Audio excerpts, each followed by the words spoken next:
এবং উপস্থিত আজকের এই মিটিং এ উপস্থিত সমস্ত মাছ চাষী বন্ধুরা, আপনাদের প্রত্যেককেই যথাযোগ্য সম্মান জানিয়ে এবং প্রণাম জানিয়ে শুরু করছি কিছু তথ্য দেওয়ার জন্য।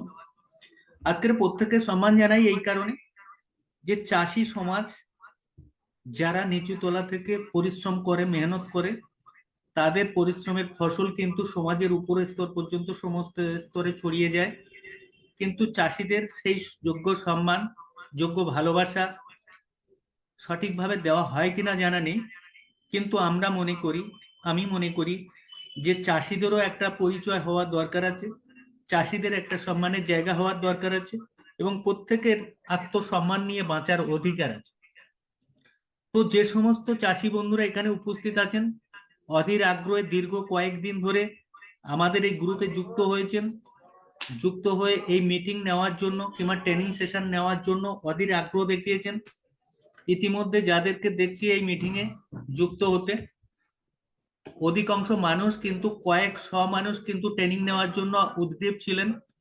তারা অধিকাংশ মানুষ কিন্তু যুক্ত হতে পারেননি, হয়তো সফটওয়্যারের কারণে হতে পারে।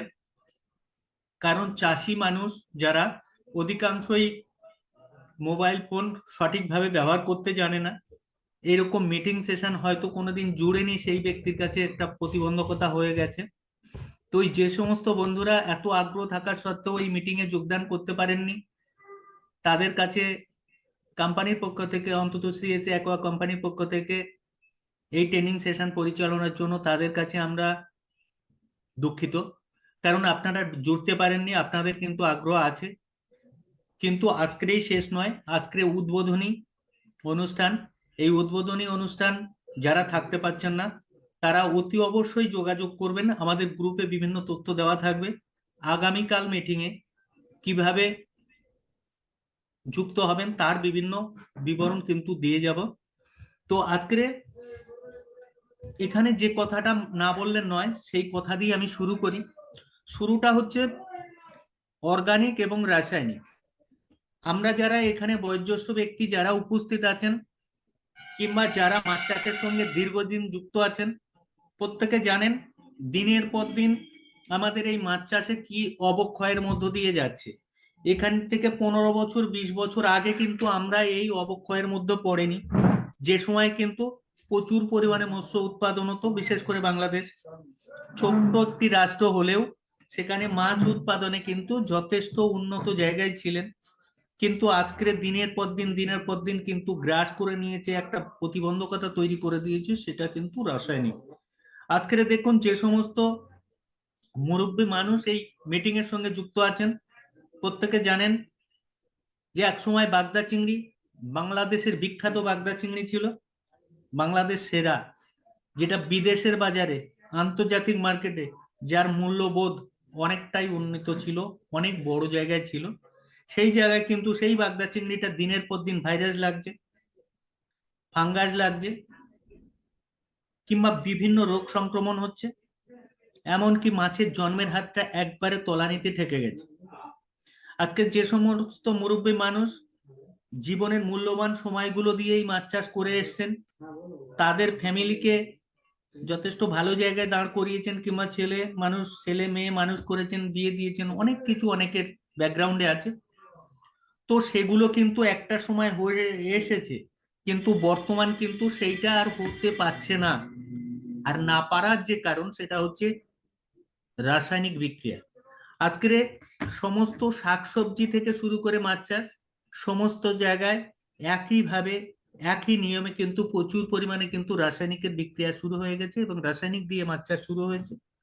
প্রথম প্রথম রাসায়নিক দিয়ে ভালো হয়, কিন্তু রাসায়নিকের একটা গুণ আছে, দিনের পর দিন কিন্তু মাত্রা বাড়াতে হয়। তো সেখানে দাঁড়িয়ে আমি অন্তত ভারতবর্ষের বিভিন্ন প্রান্তে, বিভিন্ন রাজ্যে, বিভিন্ন আঞ্চলিক ভাষাভাষী মানুষের সঙ্গে ঘুরে প্রত্যন্ত গ্রাম পর্যন্ত প্রত্যেকটা চাষির পায়ে পা মিলিয়ে, হাতে হাত মিলিয়ে, তাদের সঙ্গে তাদের সুখ দুঃখের পাশে দাঁড়িয়ে আমি জানার চেষ্টা করেছি যে চাষিদের প্রবলেম কি, সমস্যা কি, এক সময় এত ভালো কিছু হতো এখন কেন হয় না, কিংবা যে ভেনামি চাষ আপনাদের নূতন শুরু হতে যাচ্ছে, সেই ভেনামি চাষ এক সময় রমরম করে কিন্তু ভারতবর্ষে চলতো। তারপরে মাঝে কিন্তু একটা সময় কিন্তু বড় ধরনের ধাক্কা দিয়েছে, এবং আবার কিন্তু এই অর্গানিকের হাত ধরে কিন্তু রমরমিয়ে আবার শুরু হয়েছে। এবং অর্গানিকের যেটা শুরু হয়েছে সেটা কিন্তু দীর্ঘস্থায়ী ভাবে থাকবে, সেটার কিন্তু কোনো ক্ষতি হবে না, এটা অনন্তকাল চলতে পারে, কারণ এটার কোনো কৃত্রিমতা নেই, এটা বাস্তব এবং এটা রিয়েল এবং এটা প্রকৃতিগত।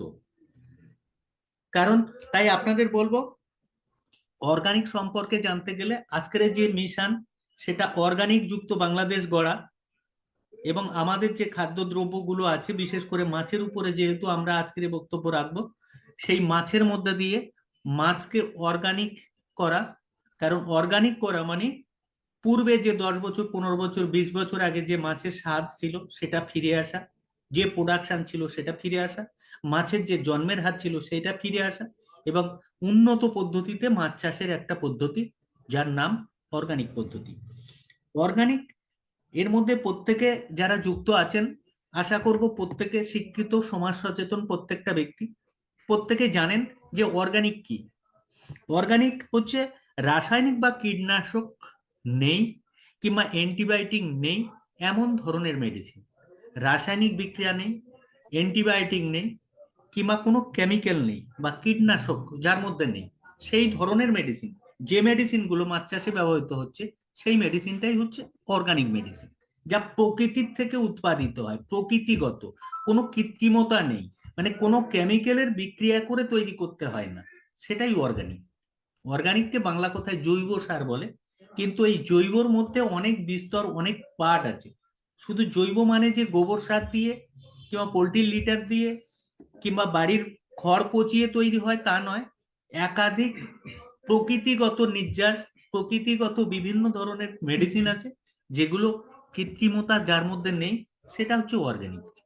এই অর্গানিকের এখন এক সময় মানুষের ধারণা ছিল অর্গানিকে মনে হয় ডেভেলপ করা যাবে না, অর্গানিক মনে হয় অনেক কিছু করা যাবে না, কিন্তু অর্গানিক কিন্তু এখানে অনেক বেশি, অনেক বেশি, মানে রাসায়নিকের থেকে অনেক প্রফিটেবল এবং অনেক সুইটেবল। কারণ প্রকৃতি, আমরা এখন এমন একটা জায়গায় পৌঁছেছি, শুধু ভারতবর্ষ কিংবা বাংলাদেশ নয়, সারা বিশ্বের যেখানে মাছ চাষ হয় সেখানে কিন্তু কেমিক্যাল থাওয়া বসিয়েছে। তাই বলে মাছের স্বাদগন্ধ কিন্তু আর নেই। একটা মুরব্বী মানুষের কাছে কথা বললে আপনারা দেখে নেবেন যে পূর্বে যে 10 বছর আগে, 15 বছর, 20 বছর আগে যে মাছের স্বাদ ছিল, সেই মাছের স্বাদগন্ধ কিন্তু বর্তমানে নেই। অতএব স্বাদে, গন্ধে, সমস্ত দিক দিয়ে কিন্তু এখানে অনেকটা নিচুতে নেমে গেছে, অনেক খারাপ জায়গায় পৌঁছে গেছে। তো সে জায়গায় দাঁড়িয়ে আমরা আপ্রাণ চেষ্টা করছি যে অর্গানিক দিয়ে মাছ চাষ করব।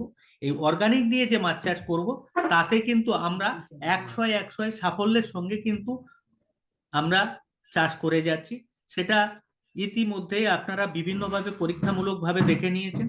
আর সেখানে এই অর্গানিক চাষের মধ্যে আমরা সবচেয়ে গুরুত্ব যেখানে দিচ্ছি সেখানটা কিন্তু মাটি তৈরির উপরে, যেটা রাসায়নিক পদ্ধতিতে কিংবা কেমিক্যাল পদ্ধতিতে কিংবা অ্যান্টিবায়োটিক পদ্ধতিতে কিন্তু মাটির সমাধান, মাটির পবিত্রতা, মাটির খনিজগুলো কিংবা মাটির মাইক্রোনিউট্রিয়েন্টস গুলো তৈরি করার জন্য কোনো পদ্ধতি নেই। সেখানে দাঁড়িয়ে আমরা সিএসএ অ্যাকোয়া কোম্পানি, ইন্ডিয়ার নম্বর ওয়ান অর্গানিক কোম্পানি বলতে পারেন, যে কোম্পানি অর্গানিক মেডিসিন দিয়ে সম্পূর্ণ সমাধান, একটা পিন মাছ বিশেষ করে রেনু থেকে হারভেস্টিং পর্যন্ত উন্নীত করার জন্য স্টেপ বাই স্টেপ প্রত্যেকটা মাছ কিভাবে নিয়ে যাচ্ছে তার পুঙ্খানুপুঙ্খ ভাবে আপনাদের ট্রেনিং দেওয়ার জন্য কিন্তু আজকের এই সেশন। আজকে সত্যি ভালো লাগছে যে এতগুলো মানুষ এই গভীর রাত্রে এই জুমের সঙ্গে মিটিং এ যুক্ত হয়েছেন, যে মাছ চাষ সম্পর্কে কিছু জানার জন্য। এবং সেখানে এই কম্প্যাক্ট ফাউন্ডেশন এবং ক্রিয়েটিভ ইনস্টিটিউট, এই দুটো প্রতিষ্ঠান, যাদের চিন্তা ভাবনা, যাদের মূল্যবোধ দেখে আমি অভিভূত, যে না, এনারা কিন্তু দেশের জন্য করতে চাইছেন, সমাজের জন্য করতে চাইছেন, চাষি সমাজকে একটা অন্য মাত্রা দেওয়ার জন্য, যে আগামী দিনে কি হতে পারে তাদের সঙ্গে কঠিন লড়াই সংগ্রাম করে নিজেদেরকে প্রতিষ্ঠিত করা, বিশেষ করে দেশকে একটা জায়গায় নিয়ে যাওয়া। বিশেষ করে আজকের যদি রাসায়নিক মুক্ত করতে পারেন, অনেক মুরব্বী মানুষের সঙ্গে আমি বাংলাদেশে ইতিপূর্বে আমি মিটিং করেছি, যে এখানে মিটিং করার সঙ্গে সঙ্গে আমি একটা জিনিস জানতে পেরেছি কিংবা বোঝার চেষ্টা করেছি কিংবা অনুধাবন করার চেষ্টা করেছি তাদের সঙ্গে লক্ষ্য করে, যে এখানের সমস্যাটা কি, বিভিন্ন জেলা উপজেলাতে যে সমস্যাগুলো উঠে এসছে সেখানে ম্যাক্সিমাম টু ম্যাক্সিমাম সমস্যা কিন্তু মাটি দূষণ হয়ে গেছে, মাটিটাকে খারাপ হয়ে গেছে। এই মাটিটাকে ঠিক করার জন্য যদি ছোট্ট একটা টুকরো, ছোট্ট একটা জিনিস, শুধু মাটিটা একবার ঠিক করে দেখুন, চ্যালেঞ্জ করে আমি বলছি যে এখানে ফলন আবার ফিরে আসবে। তাই বলে এই নয় যে একটা চাষ করলেই কিন্তু আপনার অর্গানিক মাছ তৈরি হয়ে যাবে। কমসে কম 3টে সেশনে চাষ করলে তারপরে কিন্তু রাসায়নিক মুক্ত হবে একটা মাটি থেকে। এবং একটা চাষ করলে তার পজিটিভ দিক আপনি বুঝতে পারবেন। পজিটিভ দিক এটাই, যে ফসলটা যেমন ভাবে পেতেন তার থেকে কম খরচে অনেক বেশি মুনাফা এবং অনেক বেশি ফলন পেতে পারেন অর্গানিক পদ্ধতিতে। কারণ অর্গানিক পদ্ধতি এতটা ডেভেলপ হয়েছে, বর্তমান পদ্ধতিতে বিজ্ঞানের যুগে এতটাই ডেভেলপ হয়েছে, ভাবতে পারবেন না। রাসায়নিকের কিন্তু প্রতিদ্বন্দ্বী না, অনেক গুণ এগিয়ে গেছে রাসায়নিকের তুলনায়। অতএব সমস্ত মাছ চাষি বন্ধুদের নিবেদন এটাই যে আপনারা ভুল পথে হাঁটবেন না। ভুল পথ বলতে বলতে চাইছি যে রাসায়নিককে ত্যাগ করুন, রাসায়নিককে বর্জন করুন। কারণ কি দেখুন, আমাদের ভারতবর্ষতেও কিন্তু সেন্ট্রাল গভর্নমেন্ট কিংবা স্টেট গভর্নমেন্ট, রাজ্য সরকার কিংবা কেন্দ্র সরকার, সমস্ত ভাবে সরকারি ভাবে কিন্তু প্রতিনিয়ত আমাদের উপরে দেখছি যে কিভাবে রাসায়নিক মুক্ত করা যায়, কেমিক্যাল মুক্ত করা যায় কিংবা অ্যান্টিবায়োটিক মুক্ত করা যায়। কারণ দেখুন, কোনো মাছের গায়ে, কোনো মাছ চাষের কোনো প্রোডাক্টে দেখুন এই ইউরিয়া যে বস্তা থাকে, এই ইউরিয়ার বস্তাতে কিন্তু কোনোদিন লেখা নেই যে এটা মাছের জায়গায় ব্যবহার করা যায়। ড্যাপ যেটা ব্যবহার করেন, আমরা ডিএপি বলি, সেটাতে কিন্তু কোনো জায়গায় অ্যানিমেলের উপরে ইউজ করার জন্য কিন্তু নেই। কিন্তু তার সত্ত্বেও কিন্তু উদ্ভিদের উপরে ব্যবহার করার জিনিসগুলো আমরা মাছের মধ্যে দিয়েও ব্যবহার করছি। এবং তার রাসায়নিক বিক্রিয়া কিন্তু আজকে আমাদেরকে খুব বাজে জায়গায় এনে পৌঁছে দিচ্ছে। কি বাজে জায়গায় এনে পৌঁছে দিচ্ছে? অকাল বার্ধক্য এনে দিচ্ছে, দুরারোগ্য ব্যাধি সংক্রমণ হচ্ছে, অকালে চোখের পাওয়ার নষ্ট হয়ে যাচ্ছে, অল্প বয়সে সুগার এসে যাচ্ছে, কিংবা বাতের ব্যথা প্রত্যেকটা ঘরে ঘরে পৌঁছে যাচ্ছে, সুগার রোগী প্রত্যেকটা ঘরে ঘরে পৌঁছে যাচ্ছে, ক্যান্সারের রোগী প্রত্যেকটা ঘরে ঘরে পৌঁছে যাচ্ছে।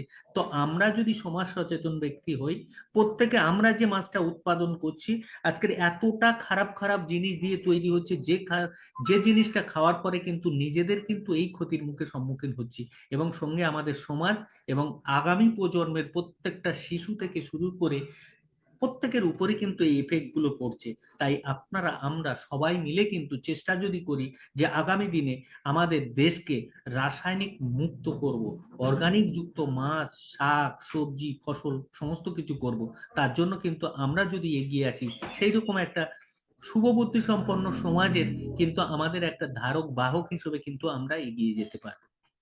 আজকে সবচেয়ে অবাক লাগে, দুটি ফাউন্ডেশনের সঙ্গে, যে যে দুটি ফাউন্ডেশনের সঙ্গে আমরা যুক্ত।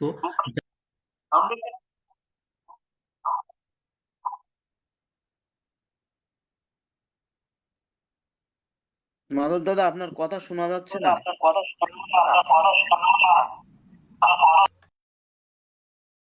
ওনার নেটওয়ার্ক চলে গেছে, ওনার নেটওয়ার্ক চলে গেছে। হ্যাঁ, এবার শোনা যাচ্ছে? হ্যাঁ, এবার ঠিক আছে স্যার। ঠিক আছে, হ্যাঁ, শোনা ধন্যবাদ। যাচ্ছে। ধন্যবাদ, এখানে মিউট হয়ে গেছিল। তো যাই হোক, আপনাদের বলবো একটা জিনিস বন্ধুরা, যারা উপস্থিত হয়েছেন তাদেরকে আমি স্বাগত বারবারই জানাবো। কারণ যে আপনারা দেশের জন্য চিন্তা করেন, নিজের জন্য চিন্তা করেন এবং চাষি সমাজের প্রতিনিধিত্ব করার জন্য। কারণ আমরা এখানে যে ট্রেনিং করাচ্ছি, আমরা এখানে যে প্রশিক্ষণ দেবো, সেই প্রশিক্ষণটা আমরা সেইভাবে দেওয়ার চেষ্টা করব। হয়তো আমাদের এই 2-3 দিনের যে বেসিক নলেজটা দেবো, এই বেসিক নলেজে কিন্তু একজন ব্যক্তি পরিপূর্ণভাবে কিন্তু একজন টেকনিশিয়ান হতে পারে। আবারও মিউট হয়ে গেছে। কোথায় হচ্ছে দেখুন তো, ওখান দিয়ে হচ্ছে। খুলে দিয়েছি, ওখান দিয়ে হচ্ছে। কম্প্যাক্ট ফাউন্ডেশনের যিনি ইয়েতে আছেন, ওখান দিয়ে কিন্তু বারবার এটা হচ্ছে, দেখে নিন একটু। দাদা ঠিক আছে, ওকে। তো ব্যাপার হচ্ছে, আমরা চাইছি যে এখান দিয়ে কিছু প্রশিক্ষক তৈরি করব। আমাদের উদ্দেশ্য প্রশিক্ষক তৈরি করব, নিজেরা মাতুব্বাড়ি নয়, প্রত্যেকটা জেলা উপজেলাতে যেন আমরা 100% অর্গানিক নিয়ে মানুষকে সচেতন করতে পারি, মানুষের মধ্যে এই প্রশিক্ষক তৈরি করতে পারি, এবং তাদের মধ্যে দিয়ে সঠিকভাবে যেন প্রত্যেকটা চাষি প্রত্যন্ত গ্রাম পর্যন্ত যেন একটা করে মানে সিস্টেমের মধ্য দিয়ে প্রশিক্ষণ পায় এবং ভুল পদক্ষেপে যে ভুল চাষ করে সে যেন মাথায় হাত দিয়ে না বসে যে আমার ক্ষতি হয়ে গেছে। কারণ একটা বছর যখন চাষিরা চাষ করে, সারা বছর কিন্তু তার জীবন জীবিকা সংসার ছেলে মেয়ে মানুষ করা থেকে শুরু করে নিজের জীবনের যে স্বপ্ন সব কিন্তু ওই চাষি সমাজ যারা চাষের উপরে নির্ভরশীল 100% চাষের উপর নির্ভরশীল, তারা কিন্তু সেই দিকে মুগ্ধ হয়ে হা করে বসে থাকে যে সেখান থেকে উপার্জন হবে, সেখান থেকে কিছু একটা করব, ভালো কিছু করব, লোকের যদি কিছু ঋণও থাকে সেই ঋণ মুক্ত হব। তার জন্য কিন্তু অনেক স্বপ্ন দেখে, সেই স্বপ্নগুলো কিন্তু দিনে দিনে কিন্তু নষ্ট হচ্ছে। কি হচ্ছে আপনি খোঁজ করে দেখুন যে আপনার লোকাল এরিয়াতে যে ওষুধের দোকানগুলো ছিল, যে হয়তো 50,000 টাকার ওষুধ নিয়ে বসেছিল ব্যবসা করত, আজকের দেখুন সেই রাসায়নিকের দোকানটা কিন্তু 5 লাখ কেন 1 কোটি টাকার ব্যবসা শুরু করে দিয়েছে, যে 5,000 টাকা 10,000 টাকা 20,000 টাকার ব্যবসা শুরু করেছিল।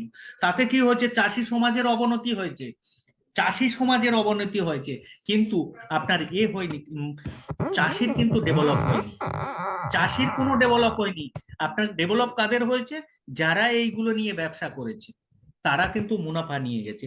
সেখানে দাঁড়িয়ে চাষিকে আমরা প্রণাম জানাই, বারবার প্রণাম জানাবো, কারণ চাষিদের থেকে কিন্তু উৎপাদিত ফসলরা সমাজের সমস্ত স্তরের মানুষ কিন্তু ভোগ করে, কিন্তু চাষিদেরকে বঞ্চিত থাকে। কারণ তাদের সন্তান কিন্তু, এই চাষিদের সন্তান কিন্তু কোনো হায়ার এডুকেশন পেতে পারে না, হায়ার এডুকেশনেই যায় না, ম্যাক্সিমাম টু ম্যাক্সিমাম। এক সময় যা হয়ে গেছে 10 বছর 15 বছর 20 বছর আগে, কিন্তু এখন কিন্তু চাষিদের অবস্থা করুন, শুধু বাংলাদেশে নয় সমগ্র বিশ্বে সমস্ত জায়গায়। কারণ রাসায়নিকের থাবা বসিয়ে দিয়েছে, তার জন্য সচেতনতা এতটাই যে রাসায়নিককে বর্জন করাটা খুবই দরকার। আজকের ভারতবর্ষে এখনো পর্যন্ত আমাদের অর্গানিক প্রোডাক্টের উপরে কোনো জিএসটি লাগে না, কোনো ট্যাক্স লাগে না। কেন না, এটা অর্গানিক, এটা সমাজ বান্ধব, এবার এটা সমাজের কল্যাণে লাগে, সমাজের ভালো করার জন্য লাগে, এবং আগামী প্রজন্মের জন্য এটা খুব জরুরি। তাই অর্গানিক দিয়েই এখানে কিন্তু চাষবাস হচ্ছে। রবিউল